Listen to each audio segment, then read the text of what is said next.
Hello, everybody. Welcome to session 2 of Happy at Home. My name is Anna Greenwald, and today we're going to be talking about home office hacks. I'd love to start just by taking a second to greet you all. It's so great to see so many people. It looks like we have a lot of people from Delaware this week, as I know we had someone from Ohio last week. So hopefully you are. Oh, wow, London. Amazing. California. This is awesome. All right, let's just take a second to back up and talk about why we're here today. Spoiler alert, it's you. This entire series is created as a support tool for anyone who needs it. Why we're doing this is because what we are all going through right now is an unprecedented time of difficulty, uncertainty, a lot of change, a lot of pain for a lot of all of us, and in general, a lot of dis-ease. So this experience is affecting each of us differently and deeply. And each session that we have put together here, these 30-minute brain breaks for you, are intended to support a different element of our well-being, not in an attempt to make the situation go away, because that's in reality not in our control, but to help us understand how we can best support ourselves amidst the challenges that we're facing, even if, or when I should say, they feel a little bit insurmountable. So, really quick recap of last week. We began our 6-week session in the brain. So I was joined by the wonderful Andrew and Caitlyn, and we spoke about the practice of compassion and how this is a tool for experiencing the many emotions that we're all feeling right now. Caitlyn specifically explained that compassion is, yes, definitely the act of acknowledging suffering. And to clarify, that might be the minor, like Eugene, who you'll meet in just a little bit. And I were talking earlier today about how you're doing a Zoom meeting and then, you'll see a kid run across, screaming across the background of the Zoom meeting, right? But suffering can also be the major, and it is the major right now. Considering our community's well-being, considering our economy and our culture as it's unfolding with this pandemic. So no matter the size or whether that suffering is internal or in the people around us, the practice of compassion is the acknowledgement of that experience. But it has 2 other important second steps. The first is action, acting to support that person who's suffering, whether that's yourself, right, or someone around you. And in doing that and taking an action, step 3 is creating that understanding that these acts of compassion actually connect us. They don't divide us. And I think we've all been experiencing that in different ways throughout this. Maybe we feel a little bit more connected to the people around us, given that we're all experiencing this same and nuanced experience of change and suffering in some ways. So I bring all this back up because the next several weeks of this series in particular are all about understanding some simple actions that we can take to help ourselves deal with whatever moments of stress, anxiety, or suffering we might encounter. So this week, we're going to start in the home. This week, Home Office Hacks is all about little actions we can take in our personal, work, and living environment to support our health and our happiness. This is really about behaviors and approaches to our environment. It's unfortunately not going to be a 20-minute long DIY demo of how to make the perfect desk succulent, although that would be really great and potentially not off the table for the future. Today, we're going to be talking about how our environment around us impacts our mental and physical health and a few practical tools for how to improve it. So as always, as we're talking with coaches, if you guys have ideas, like for example, right now, if you want to share anything that you guys have been experiencing is a challenge about working in your home environment or something that's really been working for you in working in your home environment, would love to see those in the chat boxes. I will tell you that there is a lot of really interesting research out there on how the human brain reacts to our environment. And what we're really reacting to are the stimuli of our environment, anything that's coming in through our senses. So what we see, what we taste, right? What we smell, what we feel, what we hear. One study that is pretty interesting is that it was conducted at Indiana University, and it found that people with cleaner houses are actually healthier than people with messy houses. Another published by the scientific journal Personality and Psychology Bulletin showed that people with a lot of clutter in their space actually rated themselves as more depressed than their counterparts. So these are just two of many studies. And they're pointing to some really interesting thoughts that your environment directly impacts your physical and emotional well-being. Well, why is this? Like, is it magic? If you clean the floor, is that sending amazing hormones to your brain? Well, not exactly. There's definitely a lot of contributing factors here, but two that stand out. One is that studies suggest that when we are in the habit of prioritizing our environmental well-being, we're also more likely to prioritize our physical and emotional well-being. The second, and what I find to be the most compelling, is that our brain actually perceives these things in our environment, like clutter or the sound of your kids screaming or unfinished work, an open laptop, around your home as potential stress stimuli. And if it senses that something is stressful to you, that triggers the release of a hormone called cortisol in our brains. Cortisol is the stress hormone, and it has all sorts of side effects besides making us not feel so great, like weight gain, sleep trouble, digestive problems, just to name a few. But also it triggers behavior, like, for example, the desire to eat the entire family-sized bag of chips that lurks in the top cabinet. To sum up kind of what I just said, our physical environment can be an important representation of how we may be caring for ourselves physically and mentally. But also, the things in our environment can actually trigger different hormones and chemicals released in our brain and body, including our stress hormones. So what we're going to do now is invite one by one our coaches in to discuss their home office hacks from a unique perspective. Based on their area of expertise, they'll start with their brain hack. So they'll explain, how does your environment affect your brain and behavior? And then they're going to give us practical hacks from whatever their expertise perspective is, tools for enhancing our everyday workspace. Then just really quick to check back on this chat box, a lot of people are talking about natural light. Andrea saying, I go on a walk every morning. I sit in my kitchen with tons of natural light, and the Yorkie by your side. Yes, we will also talk about dogs a little bit today. So our first amazing coach that we'd like to welcome in today is our lead nutrition coach here at On the Goga. She is a registered dietitian who specializes in functional health, Olivia Neely. Olivia, how are you doing today? Hello, doing wonderful. So good to be here with you guys. I'm so glad to have you here. So Olivia, what's your brain hack for all of our listeners out there today? Yes, so my brain hack is to understand your triggers and not underestimate them. Okay, so environmental triggers is what we're really talking about, where you're setting yourself up in your environment and how that impacts your thinking, how that impacts your emotions around food. And I've already seen a couple of people write about food in the chat box, which is so, everyone, it's just affecting everyone. So I'm so happy that we can talk about how to really understand your triggers, how that affects your food choices. Yeah, absolutely. Speaking of like food triggers, shout out to Andrew, who's not with us for this podcast today, but he put this amazing photo of this puppy and this pizza up, and it is definitely triggering thoughts of wanting pizza and to snuggle with a dog right now. It absolutely does. And that's a perfect example of how our environment can trigger certain thoughts and emotions and hormones. You mentioned a big hormone, cortisol, when you were talking earlier, and that is going to play a big perspective of what we're talking about. So the first thing I want you guys to think about is, how is your environment set up inside your home? You're working from home. Are you looking at your kitchen? Are you kind of facing your kitchen? And how can you actually change that? Simply by turning your chair around, moving your desk, or even shutting a door that may kind of put you outside of the kitchen, can actually change the way that you're thinking about food and having maybe that constant struggle with snacking throughout the day.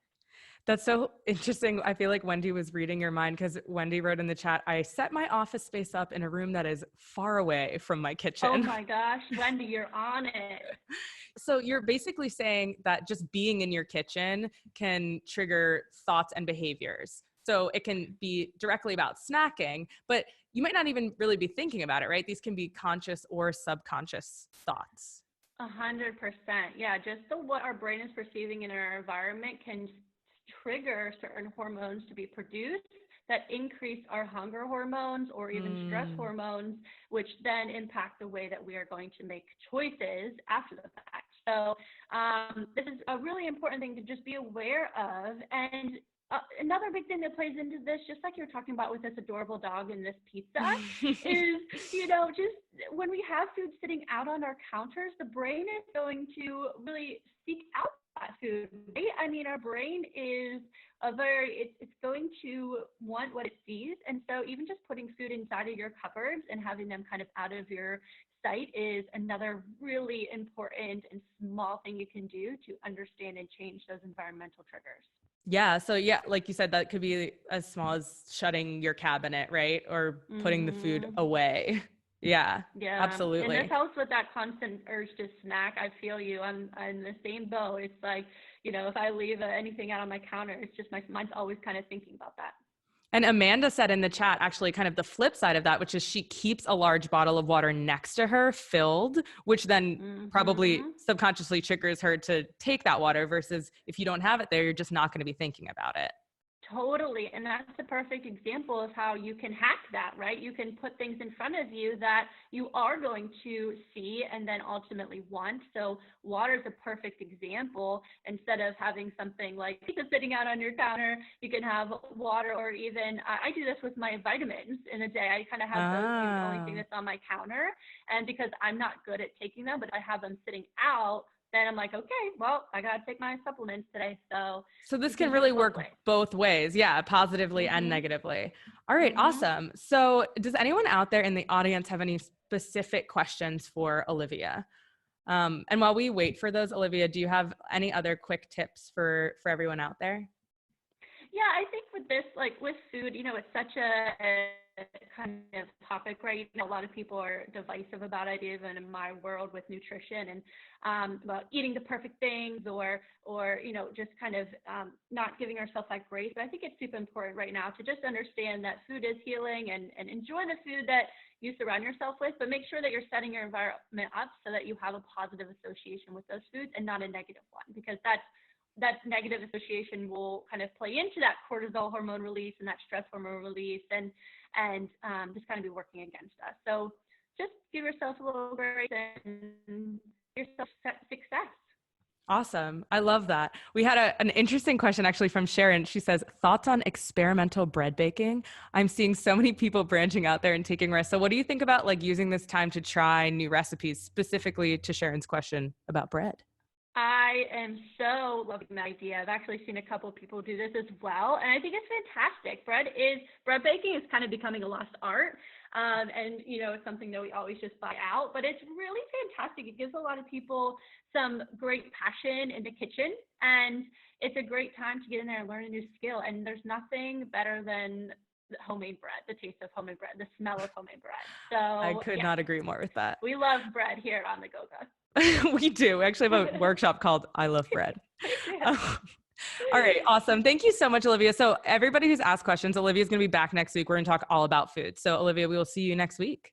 Wonderful. See you guys then. All right. Our next amazing expert, you guys met her last week.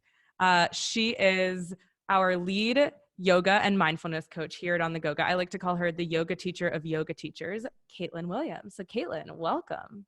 Hi, Anna. Thanks for having me back. I'm so glad to have you back. So we get a little bit of a different perspective from you today, Caitlyn, right? You're going to be taking a little bit more of an ergonomic approach today. That's right. Yep. All right. So what is your brain hack for everyone out there? My brain hack is to create a greater range of motion. We've all heard, obviously, that movement is good for us and really good for the brain. The Greater Good Science Center at UC Berkeley actually posted a great article at the beginning of this year sharing that movement helps us connect with others. It makes us more sensitive to joy. It makes us feel brave. And so we all know that this movement is good. But even as I've adjusted from working from home more, I've noticed my range of motion has lessened. And not only my range of motion, but my variability of motion has lessened because of my environment. Yeah. to give an example, I don't know if any of you, I saw someone was from West Philly in the chat box, and I used to step on the trolley, and that first step on the trolley I'm realizing is actually pretty substantial, and I just don't step like that when I'm in my own home.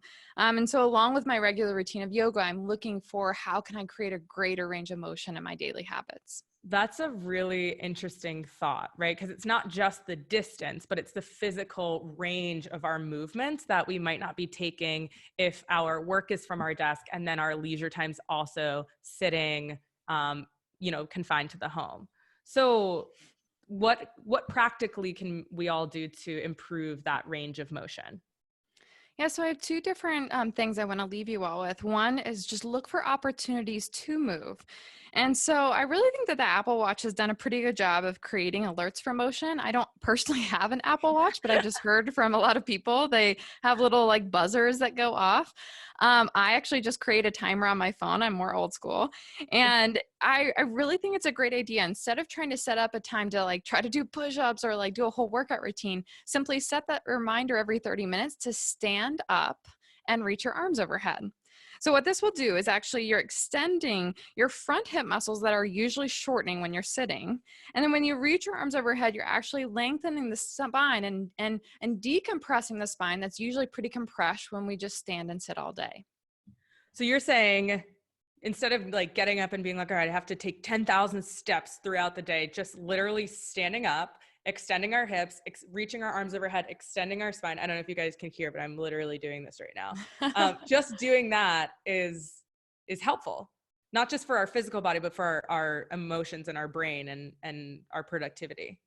Yes, definitely. And it is those small like steps that even I know we get so caught up in emails and meetings, but like especially if you're not being seen, like really be committed to it and stand up every once in a while. Oh, I love that. Also, just really quick, I don't know if anybody saw this, but Chelsea just from University of Delaware just posted this awesome thing in the chat. It's a cheat sheet for 1-minute exercises. So that's amazing, Chelsea. Nice. If anybody wants to go check that out, we'll also send that in the follow-up email, but that's amazing. That's awesome. So what can people do if they can't get up and move? Yeah, so I know a lot of us have to be stationary. And so I would encourage you all to take a ball or an object. So even a can of beans will work for this. And to actually roll something on your body. So this rolling actually creates a neurosensory input to our bodies. And to give you an example of this, the brain just can't pay attention all the time. And when you sit on a chair, the brain will be like, we sat on a chair and it was either hard or squishy. But then the brain will literally just stop. It won't be thinking about you sitting on the chair anymore. And where this, like, of course, doesn't happen in our favor is that, let's say we're misaligned in how we're sitting, or we have a little ache or pain and we kind of just disregard it because the brain is focusing more on our email. Then we're not creating that sensory input for the body to think about, the brain to think about the body. And when you take something to roll, so for instance, you could roll on your forearm while you're not typing and you're listening to something to make sure that your forearm is getting attention. You could put cans underneath your feet or a ball underneath your feet. You could also do this on your back, rolling forward and back. All these are just really simple ways to create more attention in the nervous system to be thinking about the body while you're stationary. So literally just touching our body with something like a can to roll it out, or even just self-massage sends a signal to our brain of like, oh yeah, hey, I'm still here. I still need attention. Yes. And it could be your own body using against you too, like, putting knuckles up and down your thighs. All of these things are just simple ways to help keep the brain aware of the body. Awesome. All right. Well, this is amazing. So thank you so much, Caitlyn. It's been awesome to have you back. Thanks for having me. All right. So our final, last but not least, amazing wellness expert for the day is our financial well-being coach here at On the Goga. This wonderful woman is a certified financial educator, an MBA grad, and the recent author of a wonderful book called Our Money Stories. Hello. Hi, Eugenie. How are you? I'm great. Yeah. What's your brain hack today? Are we talking about finances today? Well, sort of, Anna. The more I think about brain hacks, the more I think about goals. And right now, it can be a little tricky. Last week, I actually had to nerd out on some research myself because I was actually getting triggered by my limited movement. I also was getting triggered by that pizza because we've been having a lot of pizza. And my home has become a home office, a homeschooling, a yoga center. And so with the kids and my partner and homeschooling, I really had to rethink my schedule. So I turned to the almighty Google for answers. Yes, yeah. Google knows all. Yeah. And the crazy thing about it is, I mean, this can also be applied to your finances as well. But I actually found research from the British Journal of Health, and they actually found out you are 2 to 3 more times likely to stick to a habit if you make a specific plan for where and when and how you will complete the habit. So I really started thinking about my goals, my hacks, and I also decided to be more gentle when it comes to my finances. I know we're all kind of going through a very interesting time in the world, and most people have never experiencing it. So I've been really thinking about how can I keep my sanity, and how can I be as simple as possible. Yeah, so that's really, I just want to nail down a couple of really important points that I'm hearing is in thinking about, whether it's your financial goals or your goals in general, making a plan. And somehow, I guess you're going to talk to us about integrating that into our environment, but also approaching this idea of habits and new goals during this time with a lot of ease, because let's just call it what it is. It's not just an interesting time, it's a hard time, right? So, all right, awesome. What does that look like for us practically? Well, I actually just saw that Shariah is also having the issue of overeating pizza. I really feel where you're at. I really do. Okay. So I actually was thinking about what's the best way to think about a hack. And the truth is really to start small, but really it's making your goals visible.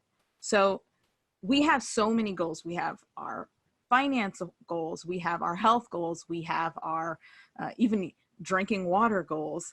There's so many goals that we're thinking about, and it's really, really important to stick to one thing and making it visible. So what you're saying is that it's important to, like, we all have all these goals, but there's something to choosing the most important goals and making them visible in our environment. Yes. So what does that look like? What can people do?